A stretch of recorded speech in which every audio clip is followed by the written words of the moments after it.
On Monday, January 19th, 2009, at around 11:30 p.m., 41-year-old Althedia Vaught from Tulsa, Oklahoma, left her home in what seems to be a hurry after a strange phone call. She vanished into the night, just to never be seen or heard from again. A few days later, Althedia's car was shown on the surveillance camera of a local hospital, driving into the parking garage.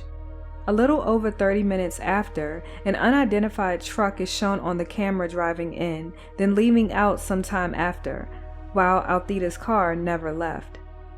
Althedia's car was shown on surveillance, but she never does. This is the Missing Found podcast. I'm your host, Jaden Harlow. Before we get into the case, I have a few details to share about the show. The Missing Found is a true crime podcast focusing mainly on unsolved missing person cases in the Black community. The cases that I cover have either gone cold, have little to no media coverage, or have gone without conclusion. You can follow the show on Instagram at The Missing Found. I also would like to mention that we have a case suggestion form in the show notes or description box that you can complete to submit your case suggestions that are of the Black and missing. I ask that you please like, share, and subscribe, and comment to share your thoughts on this case. This is case episode 2, The Disappearance of Althedia Vaught. In our world today, there is so much pressure. The pressure to look a certain way, talk a certain way, but through that we also experience so many joys. One of those joys are the birth of new beginnings. A birth of a child brings new beginnings. A life that has not experienced the affliction of the world, and we hope that the new life would never experience it. We make plans of what that child will become, think about their personality, and what their future may hold. Even before the baby is born, these plans and excitement take lead. This was the excitement and joy Althedia had for her soon-to-be-born grandson, which would make her a first-time grandmother. But that opportunity to see the birth of her grandson was taken from her. In today's case analysis, we're discussing the disappearance of Althedia Vaught, a 41-year-old mother of 3 and soon-to-be grandmother who went missing from her home in Tulsa, Oklahoma. Now, there is not a lot of public information on Althedia, her background, or more in-depth details about the case, but I will share what we know from what has been publicly released, the story and findings surrounding her disappearance, discuss the facts of the case, and at the end, I will share my thoughts on what may have happened. The birth of something new. Althedia Vernon Vaught was born on July 7, 1967.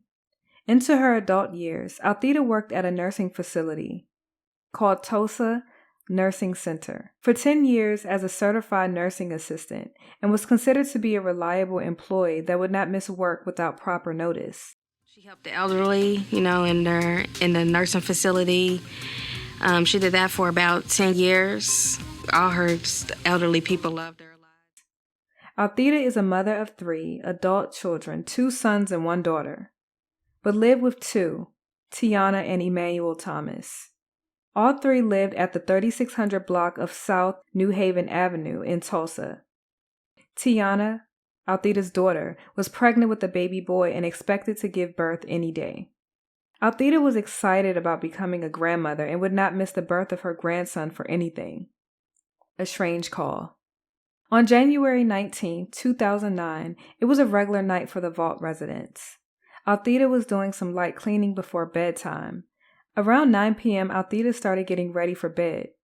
Her son Emmanuel was up watching a basketball game, and her daughter Tiana had already went to bed.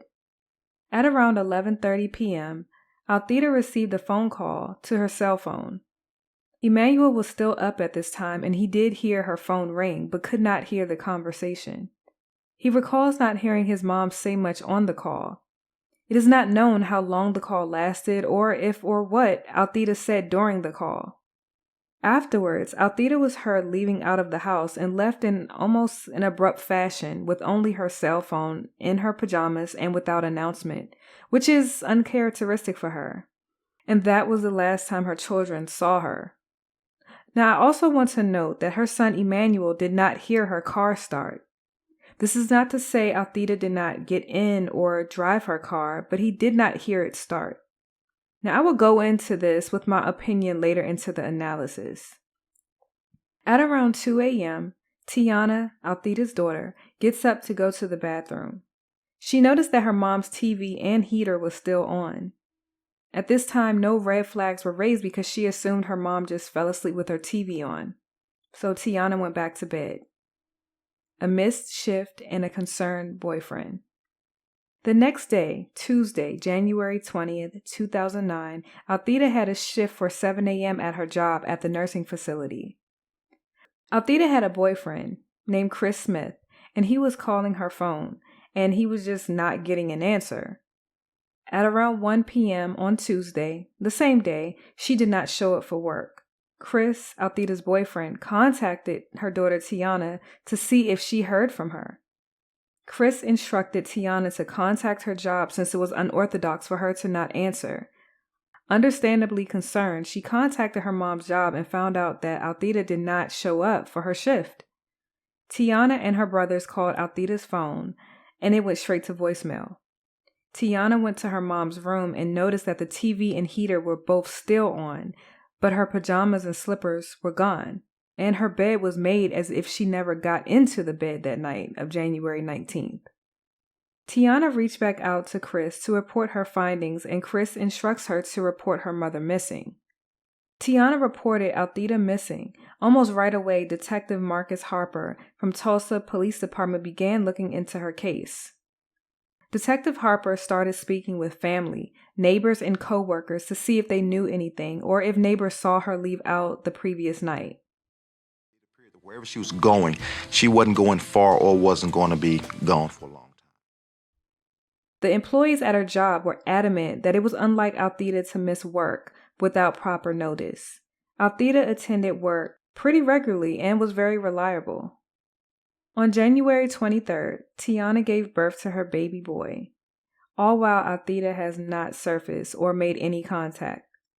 Up until January 23rd, there were no leads or updates in the case. However, on January 24th, Althea's green 1995 Infiniti J30 was located in the Hillcrest Medical Center parking deck. To note, the medical center is about 10 minutes from Althea's home, a pretty short drive.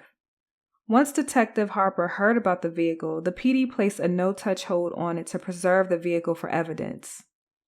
Her vehicle was left abandoned and looked as if it were just parked there and left. The surveillance tape. Security at Hillcrest Medical Center were contacted to see if there was any footage showing Althea on camera. In the surveillance footage, it showed the most valuable lead to date. The video had shown an unidentified 2003 white Chevrolet extended cab pickup truck drive into the parking garage at around 11:55 p.m. Then 35 minutes later, Althea's green 1995 Infiniti J30 pulls in. Pickup truck arrives in the hospital parking garage.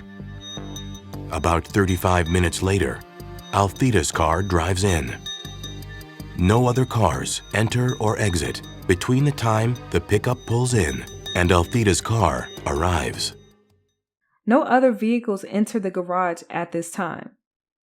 I want to mention that there have been some conflicting reports stating that Althea's car drove into the parking garage first, then the white truck drove in.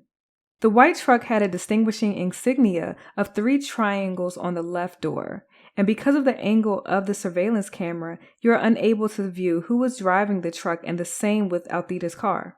You just could not see who was driving and if anyone was in the passenger seat. Eventually, the unidentified white truck did leave the parking deck, but there was no footage other than that. There is also no footage of Althea's car leaving because it never left the parking deck and without any sign of Althea. It was never found out who was the driver or owner of the pickup truck or if Althea was driving her car that night or early morning. With this new information and the case being at a standstill, since the driver nor the truck featuring 3 triangles logo could be identified, Tiana and her brother Emmanuel and the family were all calling Altheida's phone, but it was disconnected. They've continued to call over the next days, weeks, and months. Randomly, 6 months later, Tiana and her brothers called Altheida's phone, and it rung 5 or 6 times, then went to voicemail. The voicemail recording used to have a musical tone, with it now oddly just announcing her name, Althedia Vaught. In order for this to happen, someone had to manually change this feature. Not only was her voicemail recording changed, it was Altheida's voice on the recording, announcing her name, but the tone of her voice sounded tired, as if she were drugged or on a substance that causes a torpid tone. I have a direct quote from Tiana Thomas regarding the strange voicemail change she noticed. Quote, "It rang 5, 6 times and went to voicemail and said you have reached Althedia Vaught, which is her name, and it was her voice. She sounded real tired and drugged.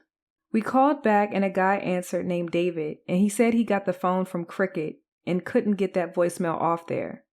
End quote. And this is what Tiana had told to News on 6. When the family called Altheida's phone back, someone named David answered, and he said he mentioned, in part, that he purchased the phone from Cricket and he was trying to remove the voicemail from the phone.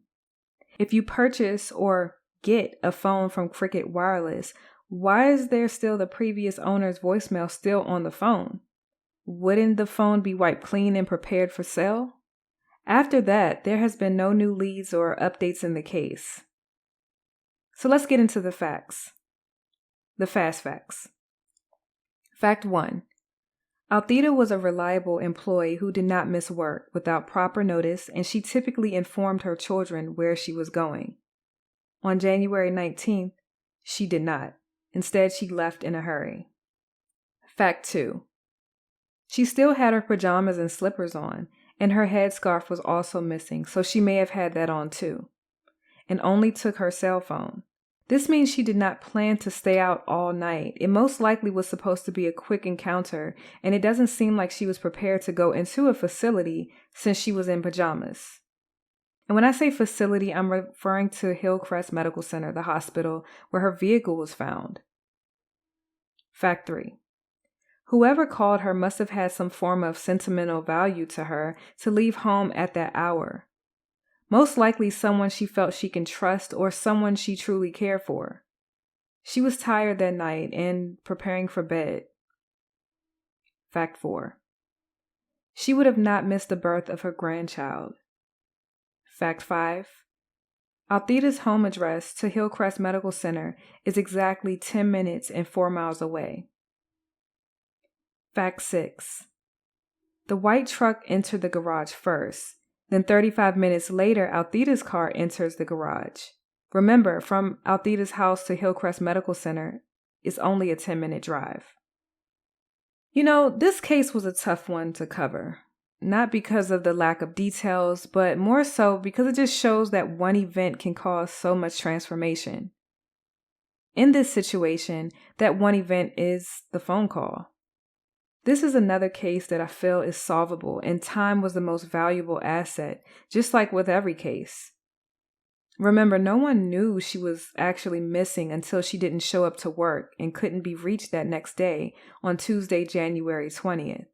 So the big question is, who called Althedia so late and why? Where was she going? Who is she supposed to meet up with? Was this meetup supposed to be just outside of her front door only and plans quickly changed to take a ride somewhere? Did she get in or was forced in the passenger seat of another car? Perhaps the white Chevy pickup truck, and maybe someone else took her car that rode with the driver of the white truck. But then why would they drive to the hospital? Did the person or people responsible for her disappearance know her adult children were home? Were they trying to get Althedia from her home to follow through with whatever plan and Hillcrest Medical Center was the meetup or drop-off spot? We can almost suggest that Althedia may have met with foul play. The meetup location. I want to touch back on the possible meetup. If that was Althedia in her car driving into the parking garage of the hospital 35 minutes after the white truck, could it be because the person in the white truck is the one who called her? 35 minutes is a pretty extensive time to arrive when your home is only 10 minutes away. If something did happen outside of her home or elsewhere, it leaves ample window of opportunity because Altheida's home is in such close proximity to the hospital. So she would have gotten there by 11:45 at the latest, since she received the call at 11:30 p.m. Once she received the call, she left her home immediately after. So we have to account for the time to walk to her car, to start it up, traffic lights, and a few minutes of delay. So that is why I say she would have arrived to the hospital at 11:45 p.m.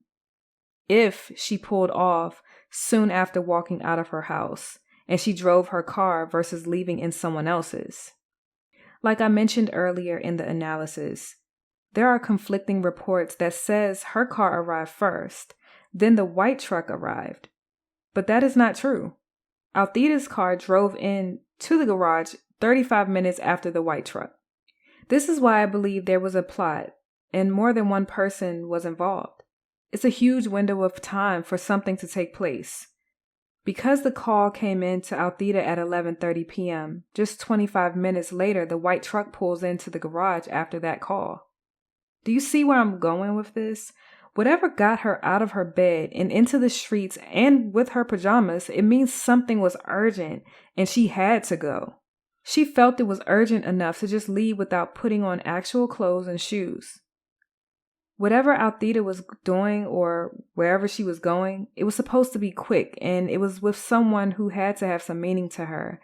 And whatever it was that got her out of the house was an urgent request and I think a setup. It was so urgent that she couldn't even tell her son where she was going or say anything upon leaving out of her front door because it was supposed to be quick and with someone she trusted. That element alone speaks volumes because someone may have been plotting on her who she deemed as someone who she may have considered to be trustworthy or a friend. Another thing that sticks out to me is the person on the other end of the phone did not seemingly have any concern on whether she would tell her kids where she was going. Because if Altheida did share who called and where she was going to Emmanuel, since he was still up at that hour, that lead alone would be significant in answering the two questions. Who called and where did she go or was supposed to go? We also don't know if there were any outgoing or incoming calls while she was driving or after she left home, which I should note, I highly doubt that was her driving into the garage. I wonder was the incoming call that she received to her cell phone was ever traced? Could it be that the person called from a burner phone or a burner app? A burner phone is an inexpensive mobile phone designed for temporary, sometimes anonymous use, after which it may be discarded. Now, a burner phone app allows you to purchase additional phone numbers that you can use to make and receive calls and texts from your primary cell phone. I'm not sure if law enforcement has this information. Perhaps the two persons of interest could be one of the callers. We just don't have this information because it was not publicly released. More than one person involved. Looking at this case, I believe there was more than one person involved. Police would like to speak to the owner of the white truck, but they have not been able to identify the driver or owner, nor has anyone claimed the vehicle. Watching the surveillance video, it's almost like Altheida's car was driven and placed there to throw things off. The white truck then conveniently left the garage, but it's not to our knowledge how soon after. Another angle would be that the truck may not be involved, but whoever drove Altheida's car didn't just vanish. They had to leave. And they most likely left with the driver in the white truck. I'm thinking maybe a quick drop off, jump in, pull out. One person drives to the meetup location, the white truck. The other accomplice drives Altheida's car to the meetup location. The driver of Altheida's car jumps into the white truck as the passenger. The driver of the white truck and passenger leave together, which the other car, Altheida's car, is basically dumped and left abandoned at the hospital. Police did speak to 2 persons of interest, but they did not find anything. Their cars and homes were searched, but nothing came out of it. It is unclear who those 2 persons of interest were, why they were considered persons of interest, nor their relationship to Althedia. A 10-minute drive that took 35 minutes. As stated, I took a look at her home address on New Haven Avenue, and it is exactly 10 minutes from Hillcrest Medical Center. Her home has a great amount of trees in front of it, making it possibly difficult to see the road from a window in her home. This factor would make it difficult to see what car she got into. We have to consider all angles. Was Althedia having an affair outside of her relationship with Chris, her boyfriend? She left in a hurry without saying anything. So was this person who called someone that she kept private? What reason would they want to kidnap or harm Althedia? This makes me believe that something may have been going on in her life that she underestimated or kept private. I've considered Chris, her boyfriend, but he was questioned by authorities and is not listed as a person of interest that we know of. The answered cell phone and David. As for the cell phone, the phone was turned off or either disconnected or both. Then 6 months later, the voicemail recording was different than the typical music tone she had. According to Althedia's children, she sounded drugged. I can't even come to the conclusion on why her voicemail was changed after 6 months. Cricket Wireless stopped accepting trade-in phones in 2020. So at that time, if it were true, since we don't know, someone could have traded in her phone. If David, the guy who answered the phone, claimed he purchased it from Cricket, was telling the truth of where he got the phone, this means someone sold the phone to Cricket or traded it in. That leads to the question of who? Who traded or sold the phone to Cricket? Shouldn't that be on record? Yes, it should. Or David could be involved or have information on her whereabouts. Was David supposed to answer that phone since it wasn't answered the first time or several months before that? Then out of curiosity, he answered it on the second try. 6 months did go past and someone's guard may have been let down a little. In order to check your voicemail without your actual phone in hand, you can call your phone number, enter your code and listen to the messages, delete messages, and edit and record your voicemail recording.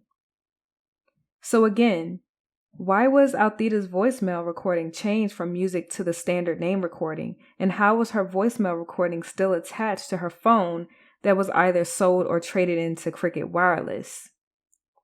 And also where I'm going with this, you don't have to have your cell phone in hand to change your voicemail recording. As I stated, you can call your phone and change and, edit your voicemail that way. So it's not to say that whoever changed her voicemail recording, which is her voice on it, she didn't necessarily have to have her phone with her. Someone could have called her phone and had her record that recording. Someone would have needed to have her passcode to change this, and why put her voice on the phone with her seemingly being under some form of influence? Unless they wanted to put her voice on it to make a point. It just doesn't make sense. We ask those questions to help our readers and viewers to expand their thoughts and really dive deeper than surface level to hopefully ignite a new conversation and direction to solving this case and others we've covered and will cover. I also want to mention that Althedia's sister Trina was murdered in New York in 1989, 20 years before the disappearance of Althedia, and currently remains unsolved. Officials, however, do not believe her sister's murder is related to her case. So what do you think happened to Althedia the night of January 19th, 2009? Althedia was last described as an African-American woman who stood at 5'7", weighing approximately 150 pounds, and left her home in pajamas and slippers, and possibly with a headscarf. Her vehicle was a dark green, 4-door, 1995 Infiniti J30 with the Oklahoma license plate number 804ZPN. If you have any information on Althedia Vaught, her whereabouts, or any information on her disappearance, we urge you to contact the Tulsa Police Department at 918-596-9222. I want to thank you for your viewership of Althedia's disappearance. I ask you to please share so we can all help bring Althedia home to her family. Her children are desperate to find her, and so are we. Please be safe, be mindful of your surroundings, and may God bless and keep you all. I'm glad I'm able to cover this case. It has always struck me as strange and eerie. Just in a split second, you can be there 1 minute, then gone the next. It's not a lot of details surrounding Althedia's case, but it is enough to be put back into the media rotation and looked at by fresh eyes. I feel like with Althedia's case, it comes down to who called her that night and what did that person tell her for her to get up and just leave abruptly without announcement. It's that one solid piece of detail. Until people start talking, this case will remain unsolved and very cold.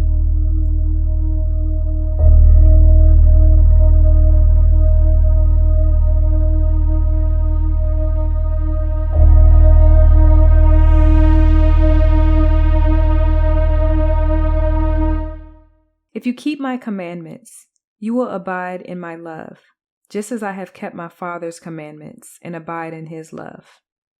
These things I have spoken to you, that my joy may be in you, and that your joy may be full. This is my commandment, that you love one another as I have loved you. Romans 15:13. 7 hours went by. I knew after that something was wrong. This is a woman who's doing nothing but raising her family, working